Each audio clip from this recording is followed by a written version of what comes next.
I'm leaving England in a few days for Sweden. I have exactly 1 week left here in London. Today is the 26th of July and I am leaving at 6 a.m. on the 2nd of August.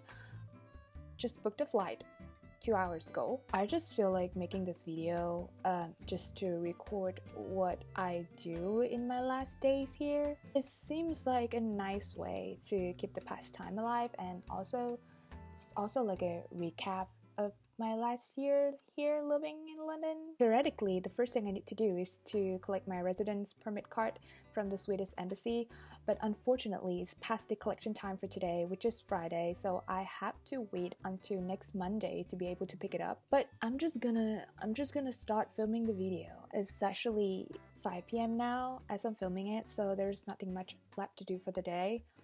I'm gonna start doing things tomorrow morning, and I'm actually planning to react to activities that I did on my first day here in London. It was on the 17th of September 2018. Yeah, just tracing back the memories. Do you know what? I did not say it correctly yesterday. Instead of doing things, I would just go back to the places that I visited on my first day here, because obviously on my first day I did not do anything. Instead of doing things, I would be going around. That is what we're about to do today, I guess.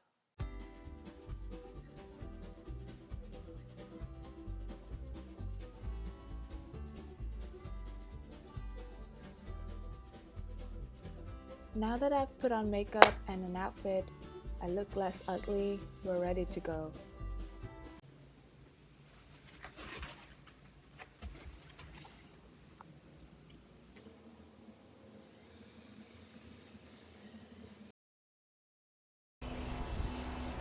Okay, so we are now going to the first place on the list, which is my first house. In my 9 months in London, I moved 2 times and have lived in 3 different places. I've been planning to do it for a while now. Although this place is just 4-minute walk from my uni, I've never come back to this place since I moved out. And that was just 2 months after I came to London, so I lived there for 2 months. We're going in. Wait, it has a lock now? There was not a lock, a door lock, and I was living in there. So this is the house. It's still ugly. I mean, this is as far as we can get, because definitely I cannot go in there any further. And also, if I could, I would not go in there. I don't want to risk bumping into my old flatmates. I share the house with all Italians. That's all I got to say. Okay, thinking back, it was neither sad time or a good time. It was not that uneventful, if I'm being honest. I just have neutral feelings, emotions toward the time I was living there. So, taking the last look at my old house, and let's just stop the nostalgic moments there and move on. The next 2 places are like, I'd had an unhealthy obsession with fiction growing up. I still do though. These are the only places that I was actually excited to visit when I first came to London. I mean, who doesn't love Harry Potter? But you get the point. So here we are at the good old King's Cross station. Before we get to the main event, I want a coffee. There's a Starbucks store that is open 24 hours inside King's Cross, so we're gonna go in there. I ordered a white mocha. Usually I would just get the caramel macchiato, but I feel like drinking something a little bit sweeter today.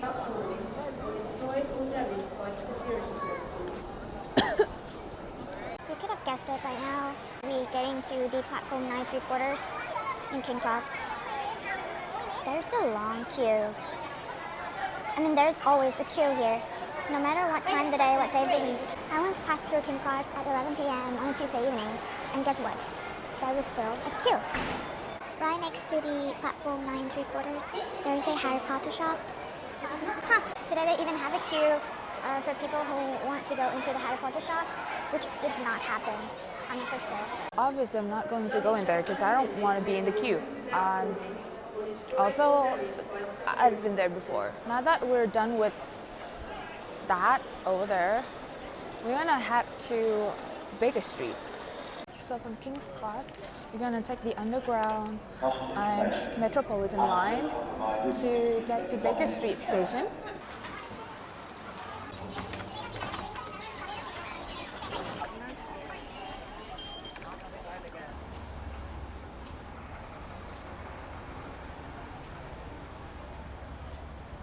We are here at 221B Baker Street. I don't know if you can see the number. And there's a queue there. Surprisingly, huh? I'm just gonna stand here across the street and look over to the Sherlock Holmes Museum. Because again, I don't want to get into the queue, and just standing here alone looking at that is enough to make me happy. I do believe that we need to buy tickets to get in there, and I don't want to waste my money. Do you know what? I did not go in there that day, and I will not go in there today as well. Last place on the list being Oxford Street. So Oxford Street is somewhat considered the shopping center of London. And although I don't really need to revisit Oxford Street, because obviously I've been here way too often in the last year, way more than necessary. I do conveniently have some stuff that needs to be returned. So yeah, we are here. A few moments later. Now that I got my money back, that concludes the day, I guess.